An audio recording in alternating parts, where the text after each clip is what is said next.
AITA for not removing my ex-girlfriend's name tattoo. I woke up to the sound of someone whispering my name. At first, I thought I was dreaming. The room was dark, except for the faint glow of my phone charging on the nightstand. But then I heard it again, a soft, trembling exhale right next to my ear. "Why is her name still on your skin?" I shot upright so fast my vision blurred. My girlfriend, Leah, was sitting on the edge of the bed, her knees pulled to her chest, staring straight ahead like she had been frozen mid-thought. She didn't even look at me, just kept whispering. "Why is her name still there?" My heart dropped. Here we go again. See, I've been dating Leah for 8 months. She's great, kind, funny, anxious in the endearing kind of way, but she hates one thing about me. The small tattoo on my ribcage that says Anna, in thin black script, barely 4 centimeters long. A scar from my past. Anna was my girlfriend 5 years ago. We were together for 2. I got the tattoo when I was 20. Stupid, impulsive, overly romantic. She dumped me 3 weeks later. I kept the tattoo out of pure stubbornness. At some point it stopped meaning anything, so I forgot about it.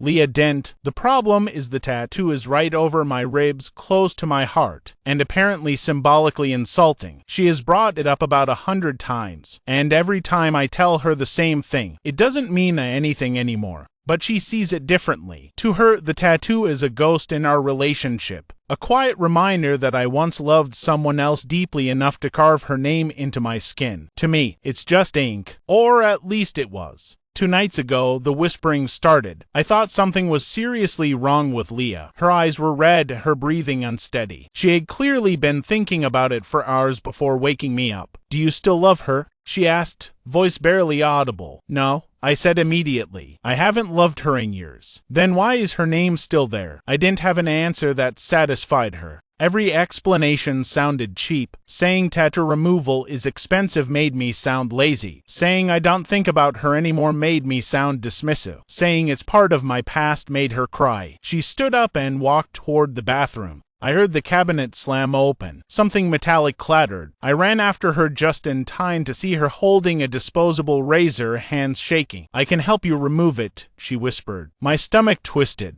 "Put that down," I said. She froze. For a second, I genuinely didn't know what she was going to do. But she slowly set the razor on the sink and sat on the floor, hugging her knees. She asked me again, with a shaking voice, "Why won't you get rid of her name?" The next morning, she apologized, said she wasn't thinking straight, that it was stupid, embarrassing, dramatic. All the usual adjectives you say to pretend something didn't happen. But when I hugged her, I felt her shoulders tremble. That's when I realized something frightening. The tattoo wasn't the problem. It was what the tattoo made her imagine. She told me she constantly pictures Anna whenever she sees my bare chest. She imagines a prettier girl, a more confident girl, a girl I must have cared about intensely to do something permanent for. She imagines me comparing them. She imagines herself losing. No matter what I say, she doesn't believe the tattoo is meaningless. To her, it's a threat. To me, removing it now feels like admitting guilt. Like I'm erasing a part of my life not because I want to, but because someone demands it. And I'm scared of setting that precedent. But I'm also scared of how much this is hurting her. Last night, she broke down crying again, saying that every time she sees the tattoo, she feels like I'm cheating on her with a memory. She stopped changing in front of me, stopped initiating intimacy, stopped looking at me when we shower together. She won't say it out loud, but I can feel her resentment growing like mold under wallpaper. So here I am, with a girlfriend who thinks I'm still in love with my ex, a tattoo I barely remember getting, and a fear that if I don't do something, this relationship is going to collapse under the weight of her stupid letters. For the next week, Leah acted like she was stitched together with threads of politeness and fear. Every movement careful, every word filtered. She didn't bring up the tattoo again, but she didn't have to. I could feel it in the silence. Little things changed first. She started sleeping closer to the edge of the bed. She took longer showers alone. When I hugged her from behind while she cooked, she stiffened under my hands like she didn't want my chest, the tattoo touching her. On Thursday,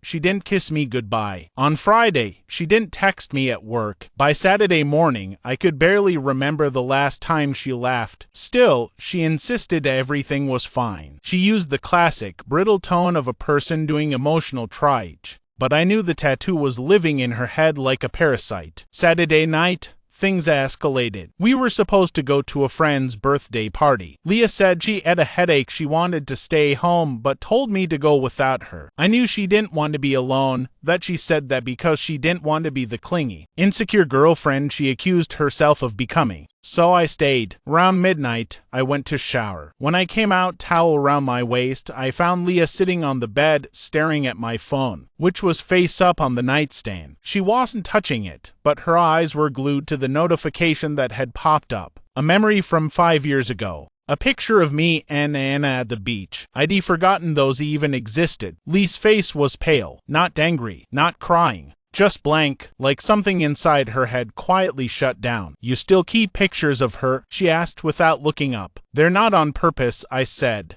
They're old. They're just stored in the cloud. Why haven't you deleted them? Because I forgot they were there. She finally looked at me. Her pupils were huge. Fear or fury, I couldn't tell. You forget everything about her, she whispered, except what's written on your skin. Before I could respond, she stood up abruptly and walked past me. I reached out to touch her arm, but she flinched. Don't, she said sharply. Please don't right now. She locked herself in the bathroom. I heard the sound of her rummaging through drawers and cabinets. I knocked. Leah, come out. Let's talk. Please, she whispered from behind the door, voice cracking, just give me a minute. But her minute turned into 20, then 40. I sat outside the door, listening to her breathing, fast and even, like she was trying hard not to scream. At some point, I heard something clatter again. The razor, or something else. Leah opened the door. Nothing. My heartbeat climbed into my throat. I pressed my ear to the wood. Leah? Slow steps approached the door. The lock clicked. She opened it just enough for me to see her face,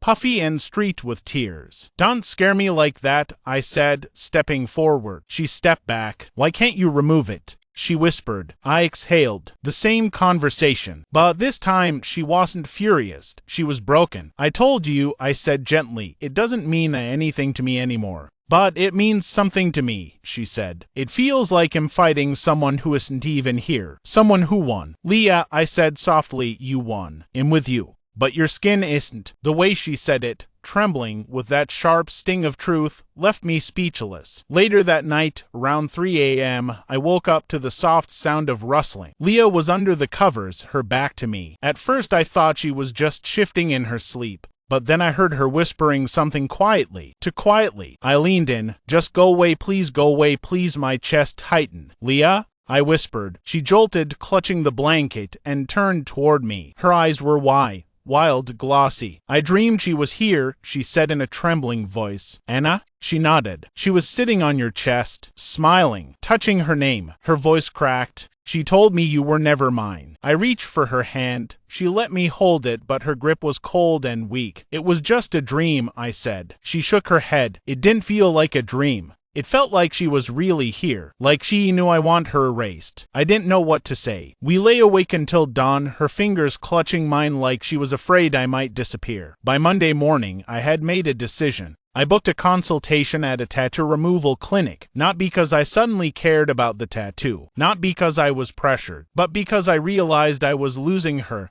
Not to another girl, but to her own fears, her own imagination. When I told Leah about the appointment, she didn't react the way I expected. She didn't smile, didn't thank me, didn't look relieved. She just stared at me with a strange expression, a mix of guilt and disbelief. You're really doing it? She asked quietly. Yes. For me? Yes. She swallowed. You shouldn't, she whispered. Why not? Because if you do, then you'll know I made you erase something you lived through, something that was real, something I can't compete with even if it's gone. You're not erasing my past, I said softly. You're helping us have a future. She didn't answer. She wrapped her arms around me, buried her face in my chest, and sobbed deep, shaking sobs that startled me with their intensity. But then, almost abruptly, she went still. Okay, she whispered, voice suddenly calm. Okay, we'll go together. But that night something happened, something I still don't know how to explain logically. It was around 1:30 a.m. I was brushing my teeth when I heard a sharp, sudden gasp from the bedroom. I rushed in.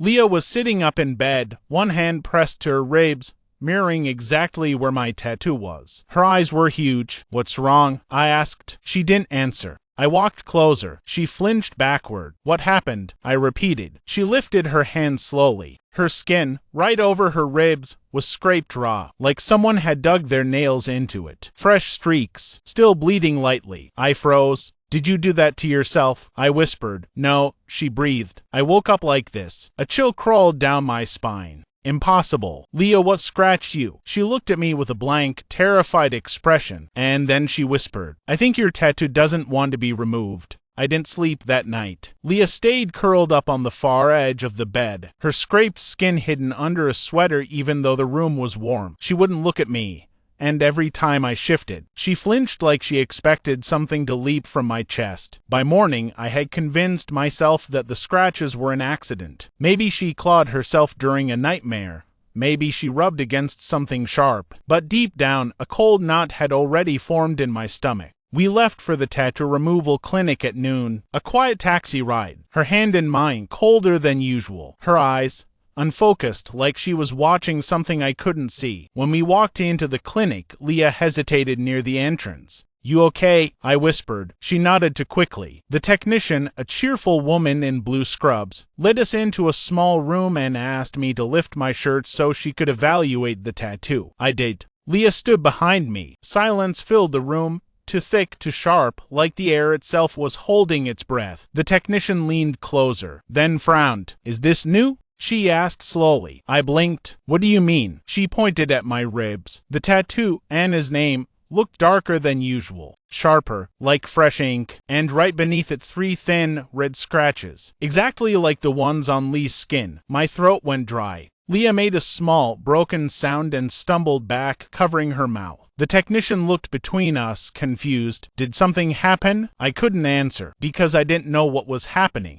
We left the clinic without starting the removal. Leah insisted. She said she felt sick, but that wasn't the right word. She was terrified. On the way home, she kept whispering the same sentence under her breath. It's not her name. It's not her name anymore. When we got inside, she collapsed onto the couch, hugging her knees. I don't think it's about Anna, she said quietly. I think it's about me. I sat beside her. What do you mean? She looked up, and for the first time in days, I saw anger instead of fear. Because she's not here, she snapped. She doesn't matter. But that tattoo, it does. It's like it feeds off insecurity. It wants to be the reason I fall apart. Leah, she kept going, voice trembling. I think it's just an excuse. A symbol, not of your past but of mine. Her eyes glistened. I'm scared you'll wake up one day and regret choosing me. I'm scared you'll realize I'm not enough. And the tattoo, it just gives my fear a name. I felt something in me crack, because it finally made sense. It's not cursed, Leah, I whispered. It's a mirror.